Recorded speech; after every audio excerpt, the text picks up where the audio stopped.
Bem-vindos a mais um debate-papo, aquela conversa entre amigos, sempre de um tema relevante, falada de uma forma edificante.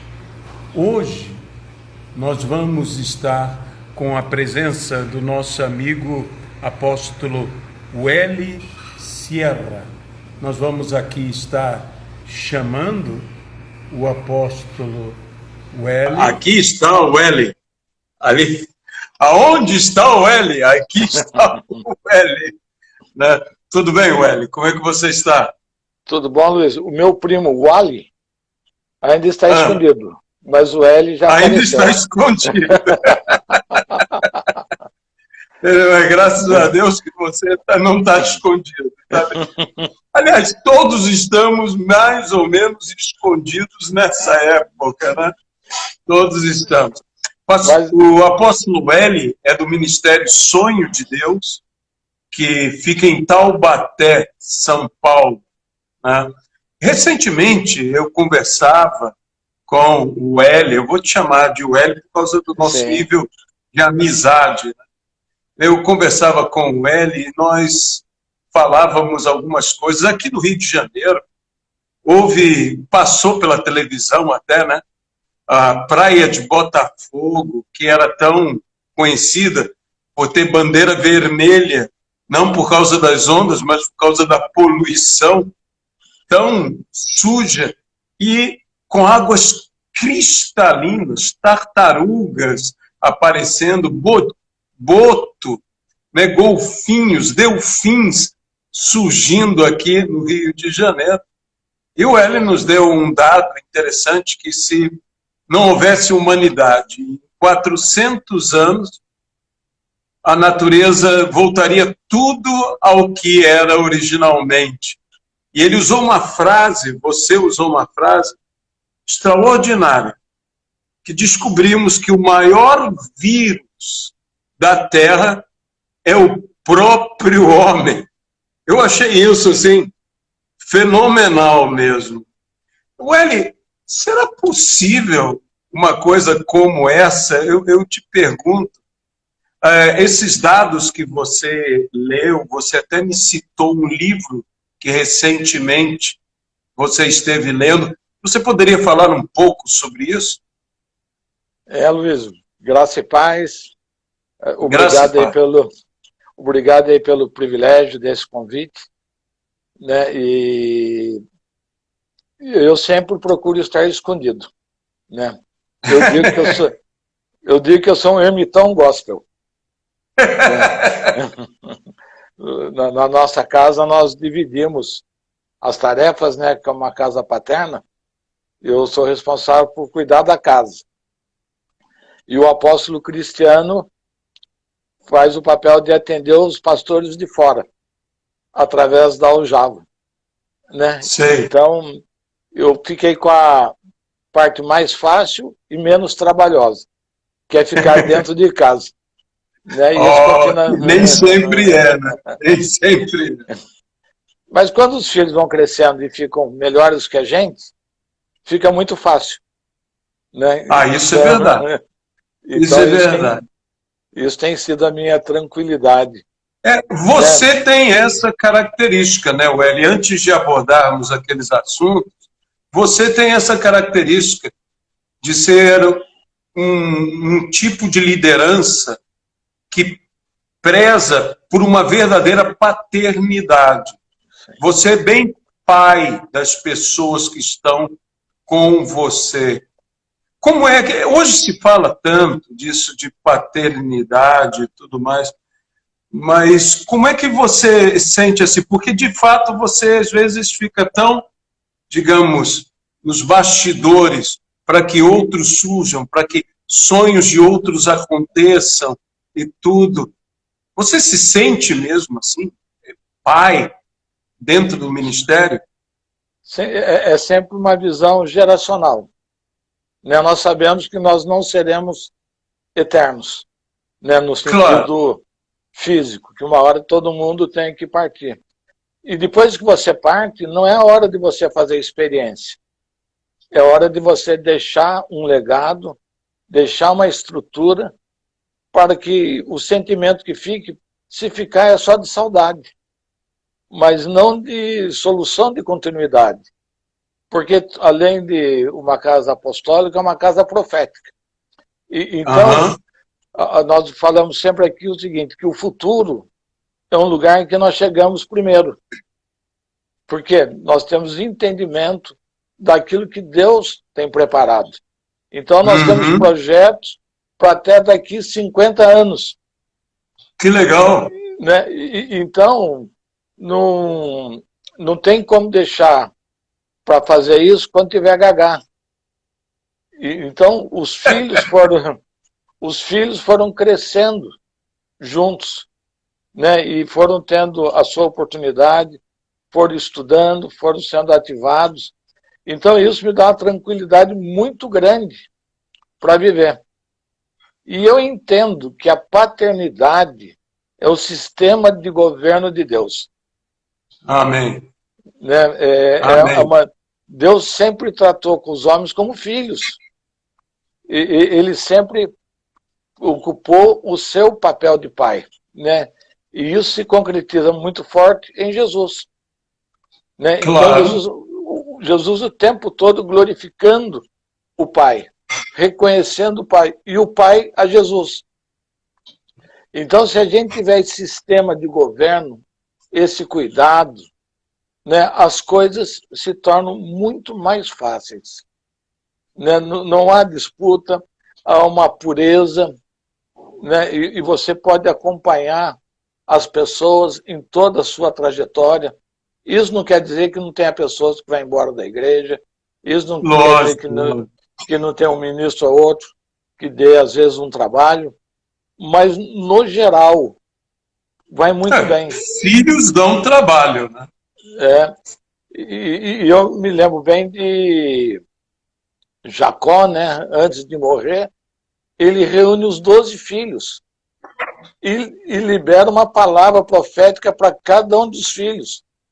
Ele deixou as coisas organizadas com relação à continuidade e olhando para a característica de cada filho. Como o ministério apostólico, e nós trabalhamos nos 5 ministérios, então a gente entende que eu tenho que reconhecer em cada ministro, em cada pessoa que está na casa, a sua aptidão e ativá-lo nisso. Então nós temos apóstolos, temos os profetas, os mestres, os evangelistas e os pastores. Então, não é uma hierarquia, é um complemento nas atividades. Né? O apóstolo vai, abre caminho, tem a visão, para onde vai, como se relaciona. O profeta tem isso da parte de Deus. Então, reúne o apóstolo e o profeta, consegue estruturar. O evangelista vai para a rua para a pescaria. Pega a rede e vai trazendo. Né? Sempre dotado dos dons espirituais, né? De curas e milagres, de sinais e maravilhas, e traz para dentro de casa, onde os pastores vão cuidar. Então, cada um vai cumprindo a sua etapa. E o mestre vai mastigando a revelação, os fundamentos que muitas vezes Deus nos traz e vai transformando numa linguagem acessível a todos. Wely, você falou uma coisa muito importante, você falou de legado. Legado é uma coisa que perdura. Eu sempre digo que uma das melhores coisas que Davi deixou de herança a Salomão é que Davi não deixou um filisteu para contar a história. Então, você neste legado, é que você disse, não não ter o problema da falta de continuidade, né? Deles terem que começar a fazer de novo. Nisso estaria aquilo que uma geração anuncia a outra geração, como diz a palavra, uma geração está como que entregando aquilo, dizendo, daqui você segue. Quer dizer, eu fiz a obra completa. Há um legado que não são coisas por fazer. Seria isso? Não, eu vou deixar coisas para eles fazerem. Sim, sim. Mas o que tem, compete a gente, o que a tiver gente dentro fez. Isso. Ainda mais, Luiz, você é mais novo do que eu, né? Um Mas pouquinho. eu tô com 65 anos. E eu Então, entendo. eu completo agora 60, é um pouco só. Ainda é um menino. Você vai se tornar um homem forte e sexy, né? Sexagenário. Sexagenário. Mas eu sempre falo, né, que a geração onde eu nasci, né, essa geração dos anos 50, 60, eles deixaram uma dívida com a humanidade. Claro. Né? Na quebra dos princípios, dos valores, com o divórcio, com as drogas, com a imoralidade sexual, com a ausência da paternidade nos lares. O maior problema que nós enfrentamos hoje na juventude, que nós enfrentamos no relacionamento com as pessoas, é a falta de paternidade. Os pais não cumpriram o seu papel e abandonaram os seus filhos. Então, hoje nós estamos mergulhados numa geração que sofre de orfandade. Orfandade. Orfandade. Então... Quando não, bastardos, né? Tem o órfão e tem o bastardo, que tem pai, mas o pai também o rejeita. É um tipo de rejeição, né? É uma bastardia. Verdade. Né? Então, eu senti, né, quando o Senhor começa a falar com a gente sobre a visão da igreja, sobre aquilo que ele esperava, porque não é uma visão do L. Né? Por isso se chama sonho de Deus. Nós fomos desafiados por Deus a executar o sonho dele, que é uma igreja que o Filho edificou. Então, não tem uma visão. Né? Tem um desafio. Então, nós procuramos fazer tudo de acordo com aquilo que ele quer. Qual é o desejo dele? Como que Deus inspirou a questão do relacionamento, do casamento? Né? Deus, o namoro é uma coisa relativamente nova. Né? A Bíblia fala mais de enamorar-se do que o namoro tal qual nós entendemos. Né? Isso. Tem o noivado e o casamento. E quando acaba um namoro, nos padrões de hoje, sempre alguém é roubado. Né? São defraudados nas suas emoções. Porque se entrega de corpo e alma, e já experimentou tudo que experimentar, e daí fala, agora eu não quero mais. E eu entendo que o prejuízo sempre maior é da moça. Né? Paga o maior preço, né? Paga o maior preço. Então, se você permitir, eu quero dar um exemplo como funciona. Claro.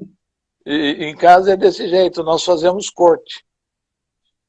Né? Então, até o altar não pega na mão, não dá abraço, não dá beijo. Bem restrito, mas muita conversa. Partilhando, abrindo o coração, conhecendo a família, conhecendo aquilo que pensa. Né? E isso tem um tempo também, porque ninguém aguenta ficar 3, 4 anos desse jeito. Não dá, né? E ainda mais na nossa cultura, né? Muito voltada para a sexualidade, muito latente no nosso sangue, né? Então, normalmente uma corte vai de 1 ano, 1 ano e meio no máximo, com um casal acompanhando permanentemente. Então, quando se casam, né, eles têm um bom conhecimento. Então, Se conhecem, né? Dialogaram muito. Isso, né? Porque o sexo tem essa vantagem. Ele encobre tudo. Né? Verdade.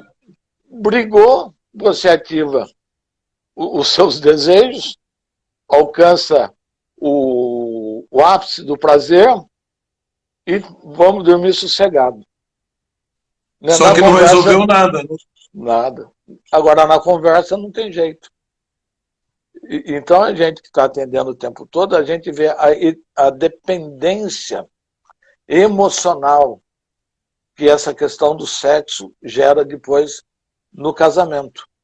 As mulheres acabam sofrendo abusos, humilhações, tantas coisas, por causa da dependência emocional trazida através do sexo. Isso é um ponto interessante. A gente começou por uma ideia e estamos entrando agora falando de família e até sobre questão sexual.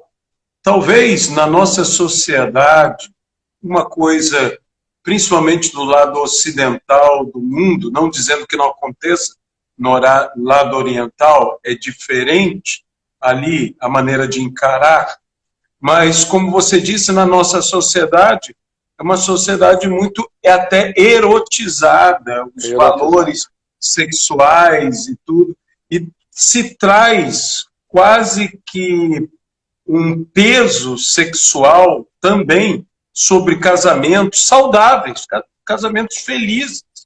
Só que as pessoas não pensam que chega um momento na vida que, digamos, não apenas a menopausa para as mulheres, mas a andropausa para o homem, onde já não é mais a questão sexual tal o âmago mais importante. E às vezes há pessoas que caem em depressão, porque elas não conseguem se reinventar, elas não conseguem ver no seu cônjuge que há muito mais nele do que uma questão sexual.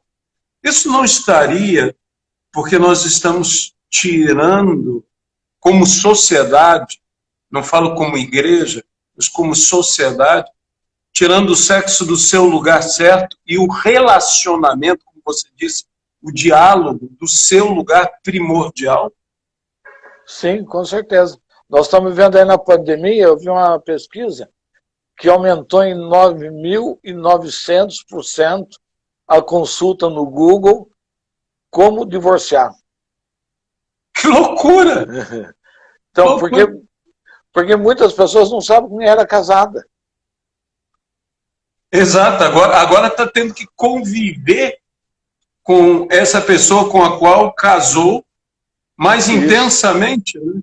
E existem as tensões também, né? As tensões, até mesmo em gente que, digamos assim, a pessoa é bem casada, mas ela também vive tensões.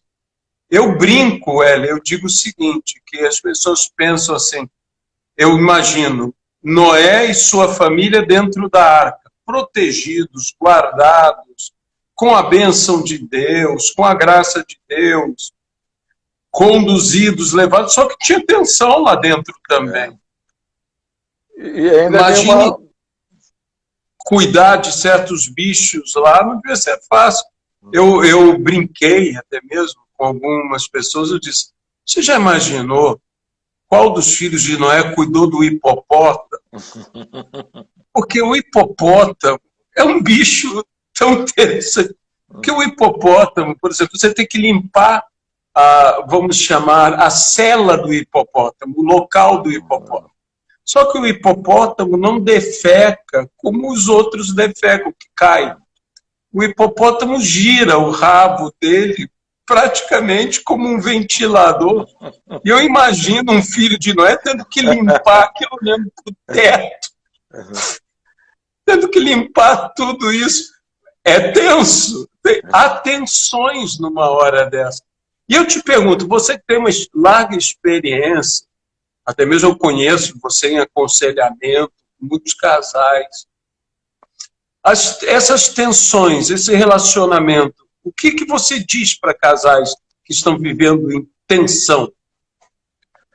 Olha, eu sempre digo para eles que eles estão brigando por coisas pequenas. Interessante. Né? Eu tive uma experiência com a minha filha, com a Leila, né, Sim. que te manda um abraço, e ela era Tá. pequena, ela devia ter uns 4 ou 5 anos, nós fomos numa pizzaria. E ela foi num brinquedo, num balancinho, com o irmão, e ela caiu do balanço, e o balanço veio e deu na testa dela. Ai, Ai, daí foi aquela gritaria, nós corremos, e o meu cunhado namorava uma médica. Ligamos imediatamente para ela, ela falou, traz para o meu consultório, e chegou lá, ela falou, olha, fiquem calmos, porque esta região da testa é muito irrigada. Primeiro vamos limpar a área para a gente ver o tamanho do estrago. Nela com o rosto ensanguentado, foi limpando, foi necessário apenas tomar um ponto. Né? Então, às vezes, a tensão do casamento, as discussões do casamento, começam por coisas pequenas. E chega a um ponto, às vezes, insuportável. Então, quando nós vamos conversar, né, a gente vai limpando a área e procurando chegar qual é o foco, qual é o motivo real da discussão.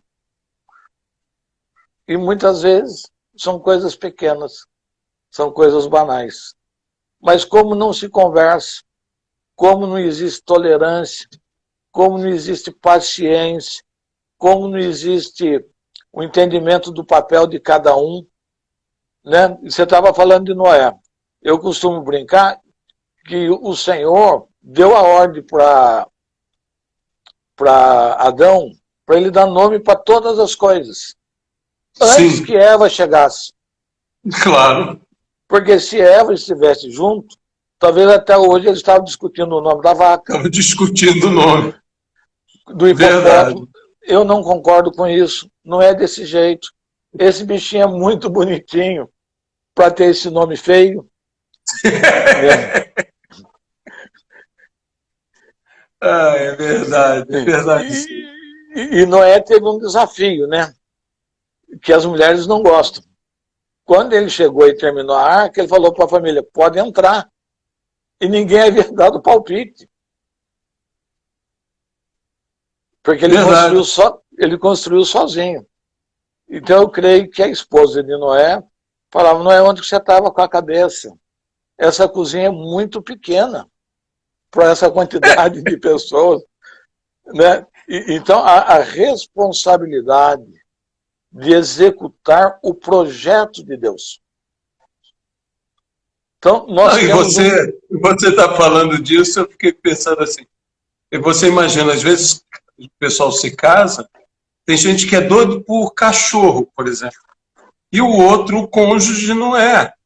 Imagine, se um cachorro pode dar uma encrenca, imagina o zoológico inteiro. O zoológico. Né? Então, esse entendimento do projeto de Deus, como o Senhor projetou a família, qual é o papel do homem, quem é esposa, quem é mulher na vida do homem. Né? Paulo lá depois retrata sobre isso, falando do amor de Cristo, que o marido, se necessário for, dá sua vida pela esposa. E eu falo, se uma mulher tem uma esposa que tem disposição que o marido dê a vida por ela, Sim. E o marido tem uma esposa que é submissa, entendendo o papel do marido de protetor, de zelo, de cuidado, por que vão brigar? Só cumprir o projeto de Deus. Quer dizer, não é que não existam coisas sérias e tudo mais, mas às vezes, como você está dizendo, às vezes é mais a aparência de algo gravíssimo do que a gravidade em si. Isto também é uma verdade. Então, a gente tem visto por aí. Né? Então, Agora, Wely, me diz uma coisa. Nesses dias que nós vivemos, às vezes parece que toma conta das pessoas um tipo de pessimismo, profetas da destruição, arautos da desgraça, se eu posso chamar desse jeito, né? E me parece que às vezes as pessoas esquecem tanto, porque eu estou pegando em cima do que você falou. Às vezes nós estamos brigando ou mesmo nos preocupando. Não é que as coisas não tenham a sua gravidade, não é que não possam ser problemas grandes e reais, mas e a questão da fé, onde é que fica tudo isso? A questão da esperança, onde fica em tudo isso? A questão de falar coisas edificantes, boas, onde fica tudo isso? Porque isso é uma coisa que sempre me chamou a atenção, especialmente no teu ministério. Você sempre foi um ministério, tipo assim, de pegar a pessoa e dar um up, erguer. É como se ela tivesse... Eu digo que você é praticamente o anjo lá do lado de Agar. Agar gritando, Agar chorando, e o anjo dizendo, calma, Deus já atendeu a oração do menino, e olha aí do teu lado. A solução, a água que ela tanto desejava, estava do lado dela. Né? E como tem pautado o seu ministério nisso, que às vezes as pessoas estão tão assim, o mundo vai acabar, as coisas vão, nós não podemos fazer mais nada, e você disse, nós temos projetos para 50 anos. Isso para mim é visão de futuro. É a pessoa ter visão de futuro. E só com otimismo, e mais que otimismo, com fé, e juntamente com a fé, com a esperança. Como é que você conduz isso? Luiz, eu creio que uma teologia moderna que perdeu o rumo, né? Perdeu o propósito, que foi a questão da teologia da prosperidade. Sim. Que transformou a igreja num grande balcão de negócios. Sim. E não edificou o que é fundamental, que é a obra da cruz. Que esse é o fundamental. Que é o propósito eterno de Deus.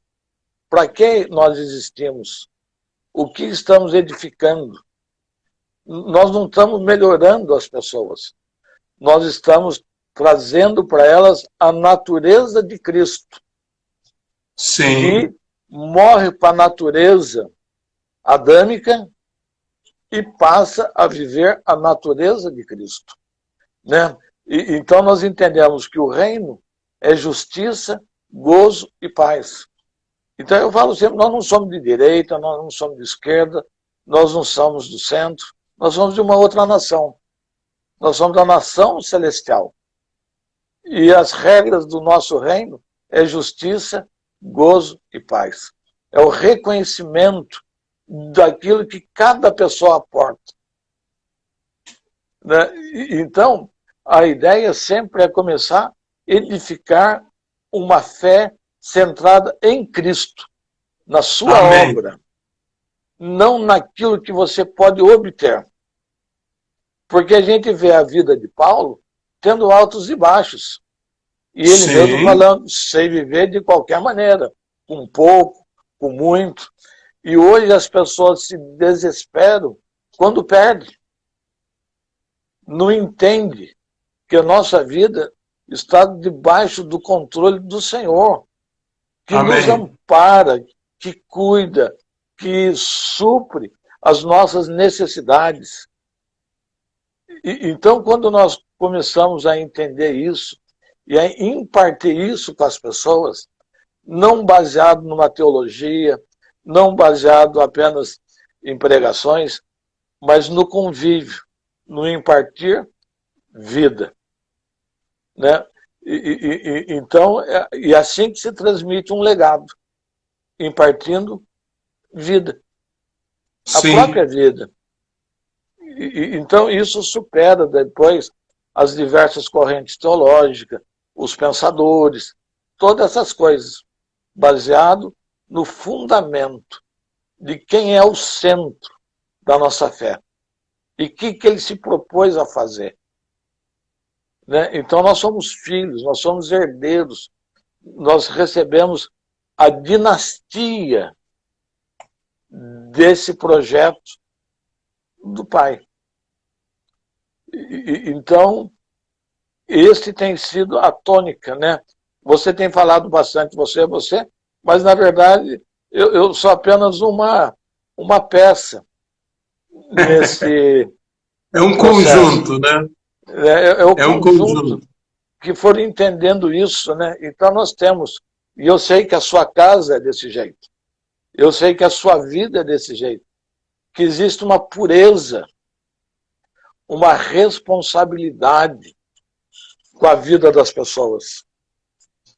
Que o nosso primeiro passo é levar as pessoas a conhecer a Cristo e a sua obra. Nós não temos Amém. outro interesse, não fazemos correntes, não fazemos campanhas, né? Nada dessas coisas, apenas caminhamos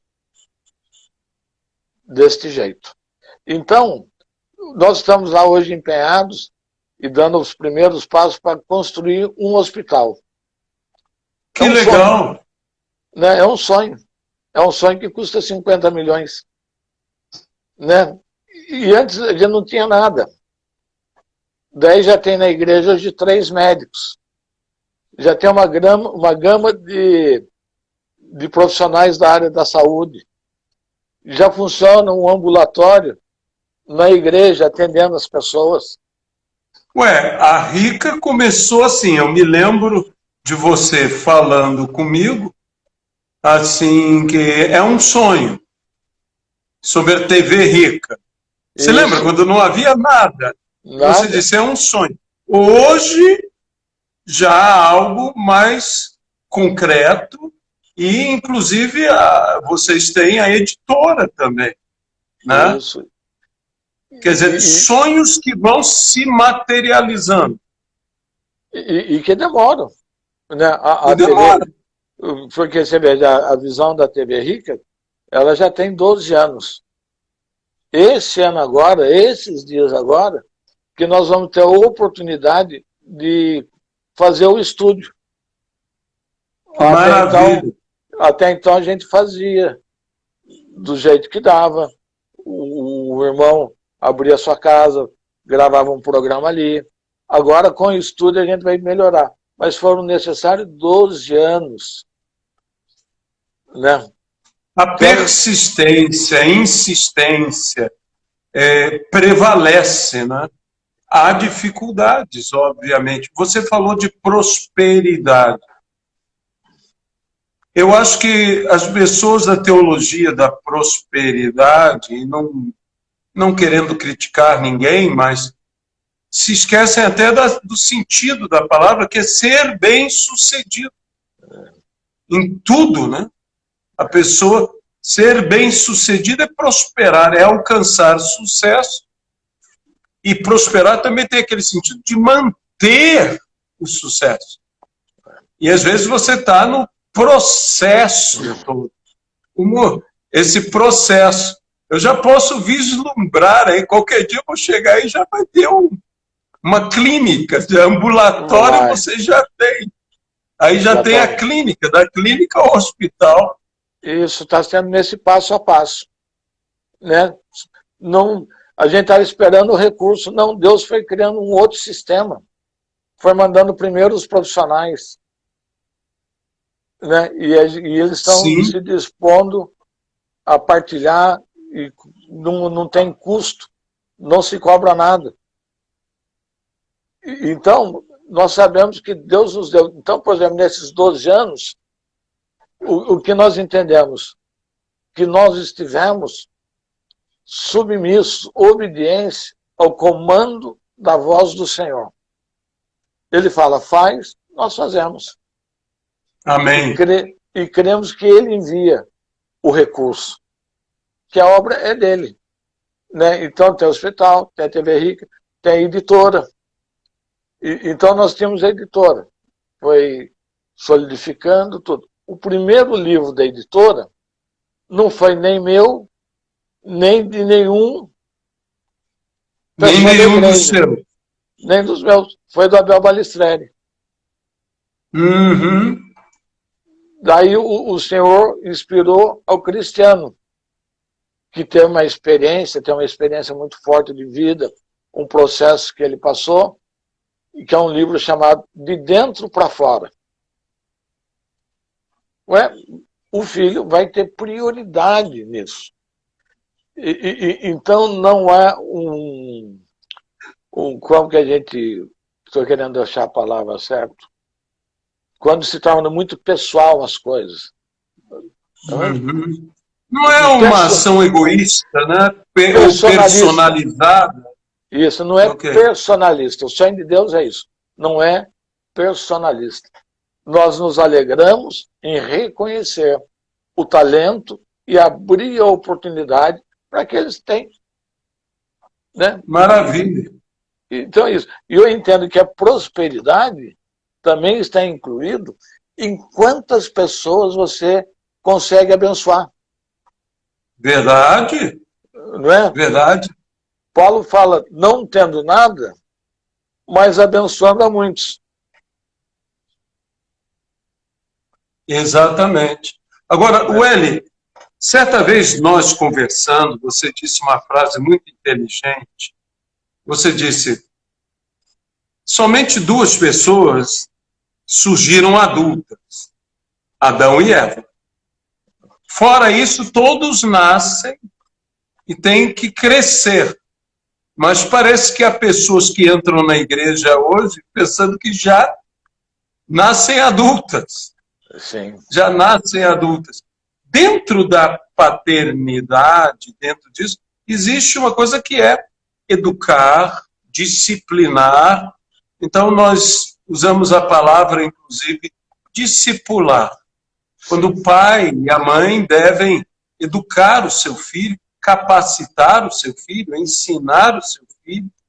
E este ramo de discipular dentro da igreja, porque você está falando muito de incentivar e tudo, e essa capacitação através do discipulado, como vocês têm vivido essa experiência? A primeira experiência da pessoa que chega e aceita Cristo, entrega sua vida a Ele, é um discipulado 1 a 1. Uhum. Para cada pessoa, um discipulador. Então você conhece a nossa casa, é uma casa modesta, uma casa de tamanho médio, talvez, para o padrão das igrejas no Brasil. Né? Não somos um mega ministério, não temos nada. Mas nós temos ali dentro da casa mais de 100 discipuladores. Glória a Deus. De pessoas preparadas para discipular a outro, para levar os rudimentos da fé, para levar sempre ao conhecimento da obra da cruz. Eu entendo que quando a pessoa entende a obra da cruz, ela nunca vai se desviar. Porque ela vai entender que tudo foi resolvido na cruz. Está consumado. Né? Ela precisa se apropriar disto. Então, o discipulado leva a pessoa a entender esse processo. Então, são discipulados 1 a 1. Né? Então, nós lá temos algumas coisas pitorescas. Né? A nossa casa hoje, num prédio só, nós temos 100 ministros ordenados.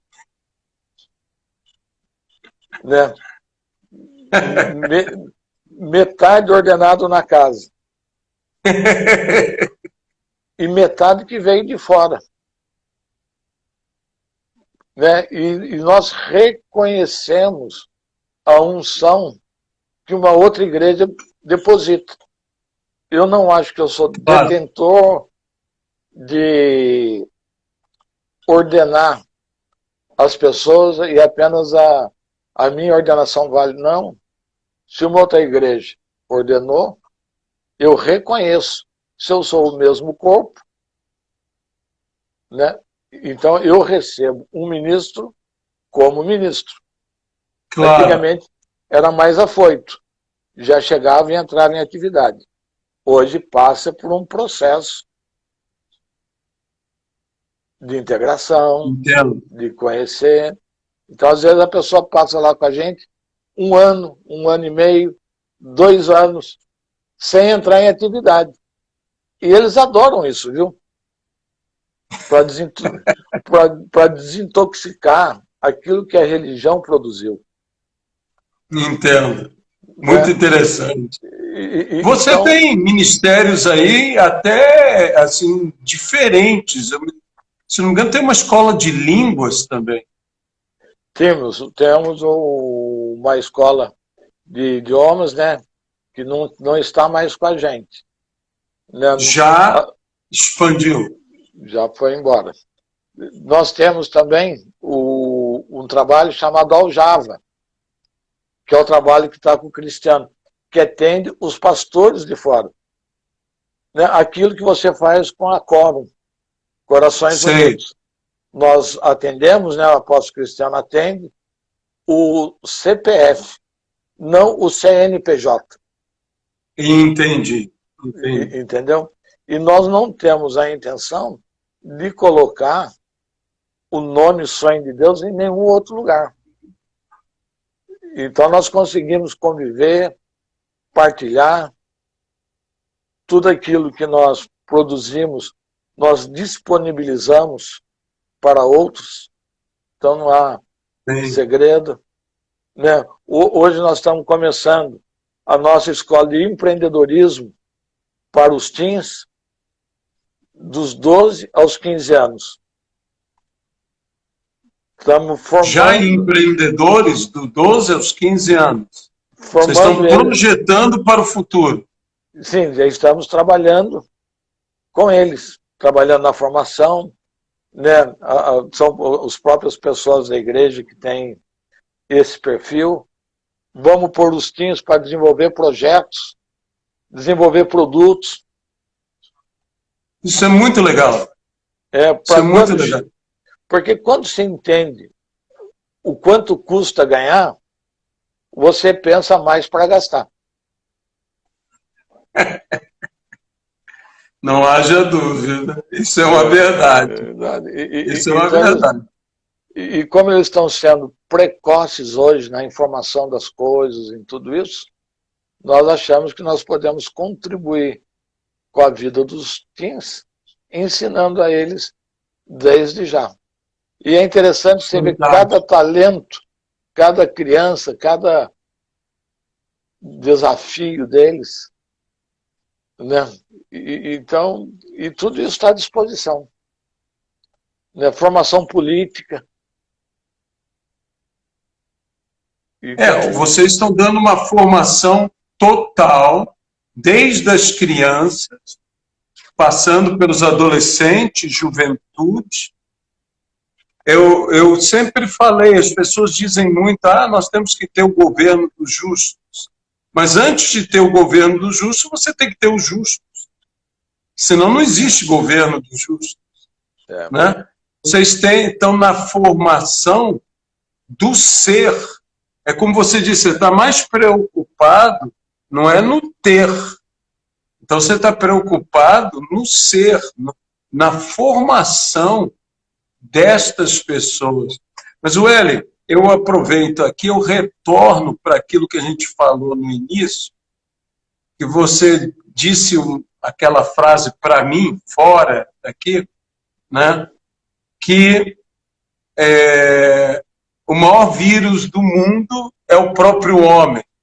Né, que o homem acaba sendo o maior vírus do mundo. E eu até brinquei, né? Eu disse, então, nós temos o antivírus aí, nós temos a cura para esse vírus aí, que você citou sem parar, você disse que é a mensagem da cruz, a obra da cruz, a pessoa de Jesus. Seria a pessoa de Jesus a cura para esse vírus, que é o maior vírus do mundo mesmo, o homem. Seria isso a grande cura para a humanidade em si? Eu digo, chamo ele de homovírus. O homovírus que tem destruído. Homovírus.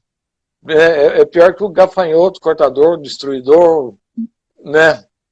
Porque ele não respeita nada. Em cima da ganância, em cima do orgulho, em cima da vaidade, vai destruindo tudo. Não se respeita. Não entende que se nós respeitarmos, nós podemos ter de tudo. A terra, Deus nos deu uma terra perfeita. Né? A humanidade hoje tem 7 bilhões e 200 milhões de habitantes. E está todo mundo comendo. Está todo mundo desfrutando da terra. Agora, com a ganância, com a falta de respeito, com as pessoas, né? Quando eu quero enriquecer de qualquer forma e utilizando diversos caminhos, eu deixo de respeitar as pessoas. A minha ganância impede de que as pessoas desfrutem daquilo que Deus tem para elas. Então, eu quando falei isso, que eu falei, né, até citei um autor chamado Steven Pinker. Ele não é nem cristão. E ele traz um gráfico de 70 áreas da sociedade. Que estão melhores, né, nos últimos 30 anos. Peraí, ele aponta 70 áreas que estão melhores hoje. Hoje. Né, que foi avançando nos últimos 30 anos. Foi aquilo que nós falamos naquele dia. Hoje, o nível da fome é menor do que todos os tempos. Hoje, o nível de analfabetismo é menor do que todos os tempos. A ausência de guerra, praticamente não se tem guerra hoje.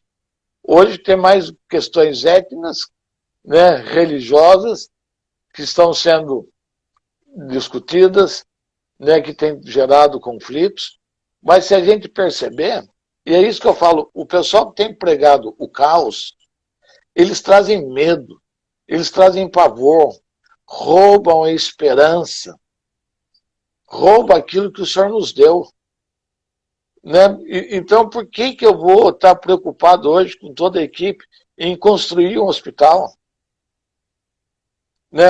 Se não vai servir para nada, digamos assim. Para nada. O Senhor nos deu ano passado, antes de toda essa situação, uma palavra para a década, uma década de governo. Então nós temos que nos preparar para governar. E eu entendo, Aloysio, que o homem está desesperado por Deus. Nunca o homem esteve tão buscando a Deus como ele está hoje. Verdade. Agora, quem está encarregado de apresentar esse Deus não conseguiu cumprir o seu papel. Nos afastamos da sociedade. Nos divorciamos daquilo que era nosso direito, é o nosso legado, é a nossa herança. Né? Nós abandonamos os meios de comunicação. Né? E que malefício o meio de comunicação, na mão errada, construiu. Uhum. Nós abandonamos a política. Então você vê hoje, né, graças a Deus, o ministro da Justiça é um cristão convicto. Né? Ele faz parte da prática de vida dele, não é um discurso, é uma vida. Mas quantos deles nós temos desse jeito? Eu me lembro que um dia nós conversando, você foi elencando pessoas que eram cristãs, né, que você, presbiterianos, batistas, e que tiveram importante papel no governo. como o reverendo Benjamin Moraes, pessoas desse tipo. Isso, e a igreja foi abandonando. Como nós nos preocupamos com templos, como nós nos preocupamos com denominações, nós fugimos daquele que era o nosso verdadeiro propósito, de apresentar a Cristo. Então, hoje as pessoas estão desesperadas atrás do Senhor. Amém.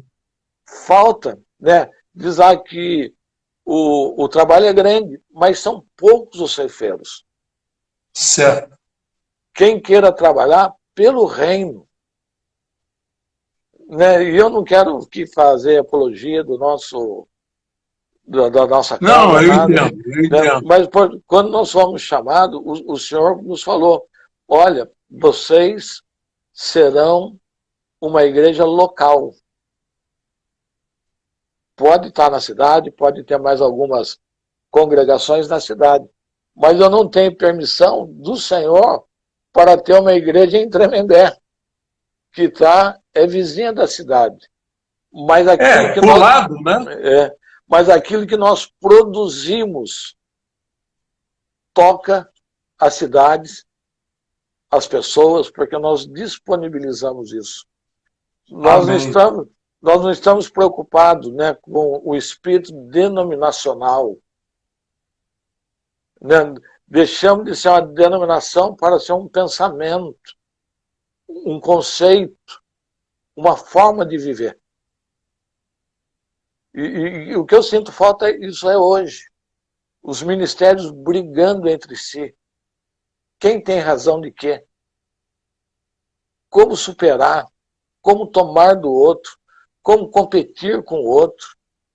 Como destruir o outro? Às vezes vai embora de uma casa. Esses dias começou no Brasil mais uma grande denominação, né? E era uma pessoa que era um cortador de cana, era drogado e entrou numa denominação, teve sua vida transformada, ocupou cargos importantes, foi para outras nações, mas quando ele perdeu a perspectiva de que ele não seria o número 1, brigou, saiu e hoje quer construir uma outra denominação em cima daquele que o ajudou a se transformar naquilo que ele é. Então essa briga pelo número 1, essa briga por ganhar, não aceitar perder. Então, se a gente der esse testemunho hoje, Luiz, nós temos... acabou o tempo?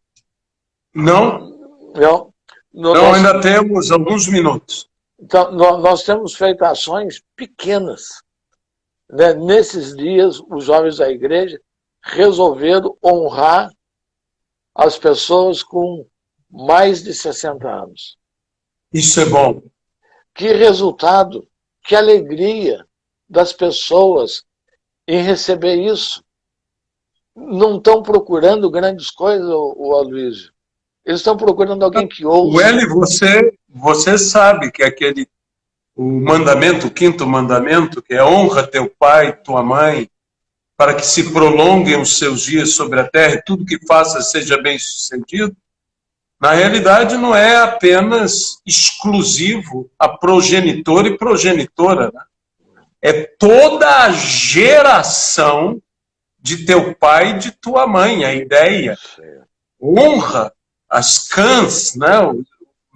o ancião, a anciã sendo honrada. Isso é muito interessante, o espírito como vocês estão fazendo as coisas. Né? Nós ainda temos aqui alguns minutos, bem perto de 5 minutos, né? E isso, quantas pessoas devem estar nos ouvindo agora? O ministério de vocês tem um nome maravilhoso, Sonho de Deus. E talvez algumas pessoas nos perguntem, há um sonho de Deus para mim? Há um sonho de Deus para todos? Aproveita aí em 3 minutos, pelo menos. Você que é um homem que... Eu sei que você sabe sonhar. Nem todo mundo sabe sonhar. Tem gente que vai sonhar e tudo que tem é pesadelo, né? Mas você é um homem que sabe sonhar e sabe concretizar sonhos. Há um sonho de Deus para todos? Sim, eu até costumo falar, né? Que Deus tem um sonho e você faz parte dele. Amém. Ninguém é fruto do acaso. Deus não é irresponsável de colocar pessoas na Terra sem um propósito. Viver apenas por viver. Viver para ser humilhado. Viver para ser escravizado. O pensamento de Deus é que todos sejam reis. Amém. E que todos sejam sacerdotes. E que todos possam ministrar a Ele. O que falta para as pessoas é alguém que se dedica a ativar essas pessoas e falar, olha, Amém. existe um sonho para você. Vem aqui um pouquinho comigo e eu vou falar. E você vai descobrir que você é uma bênção de Deus. Deus não errou na fórmula. Deus Também creio. Né? E como, Luiz, você falou que estamos aí nos minutos finais, eu queria te agradecer de coração por esse bate-papo, né? Reconhecer que na minha vida, né, você é um amigo que estamos tantos tempos juntos, um exemplo da vida ministerial, um exemplo da forma como você serve, né? Quantos trabalhos nós já fizemos que não havia dinheiro para ninguém, nem para nada, e você sempre disposto. Então eu quero dizer que você faz parte da construção desse sonho. Amém. Né? Você é uma pessoa que eu carrego no coração como um exemplo. Né? Você sempre esteve preocupado com o corpo, nunca com o seu interesse. Né? Então, você foi uma das pessoas que, entre tantos, me ajudaram a formar aquilo que hoje eu posso manifestar. Glória a Deus. Né? Glória a Deus. Welly, eu quero agradecer também, né? Nós depois vamos ter outras oportunidades e hoje, de certa maneira, você está debutando, né? Sim. Você disse, eu não sou muito disso de rede social nem nada, você foi muito bem e eu vou te dizer uma coisa, a Edmeia também, ela de certa maneira teve o debut dela conosco e hoje ela não para. Não para. Eu acho que você também não vai parar. Obrigado por essa conversa tão agradável que a gente teve aqui nesse debate-papo. A proposta é essa. É uma conversa entre amigos, sempre de assuntos relevantes, mas sendo falada de uma forma edificante.